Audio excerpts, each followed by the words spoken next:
वर्षाचे स्वागत आसाठी हजारो पर्यटक दाखल होत असताना येथील नावाजलेल्या सिडनी पॉइंटवर कचऱ्याचे ढीग आढळून येत आहे।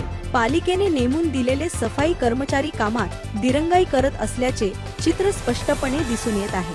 काही ठिकाणी सफाईपेक्षा दुर्बीण व्यवसाय आणि आर्थिक फायद्यावरच भर दिला जात असल्याचा आरोप स्थानिक नागरिक आणि पर्यटकांकडून केला जात आहे। याचबरोबर सिडनी पॉइंट परिसरात पार्किंग व्यवस्थेचा पूर्ण अभाव असल्यामुळे लहान मोठ्या वाहनांचे अपघात होण्याची शक्यता नाकारता येत नाही। यामुळे पर्यटकांना मोठ्या प्रमाणावर मनस्ताप सहन करावा लागत आहे। नऊ वर्ष साजरे करण्यासाठी आलेल्या पर्यटकांमध्ये पालिका प्रशासनाविरोधात तीव्र नाराजी व्यक्त केली जात असून नगरपालिकेने याकडे तातडीने गांभीर्याने लक्ष द्यावे आणि पर्यटन स्थळाची स्वच्छता व सुरक्षितता सुनिश्चित करावी अशी मागणी स्थानिक नागरिक व पर्यटकांकडून करण्यात येत आहे। महाबळेश्वरहून न्यूज रिपोर्टर संदीप शिंदे।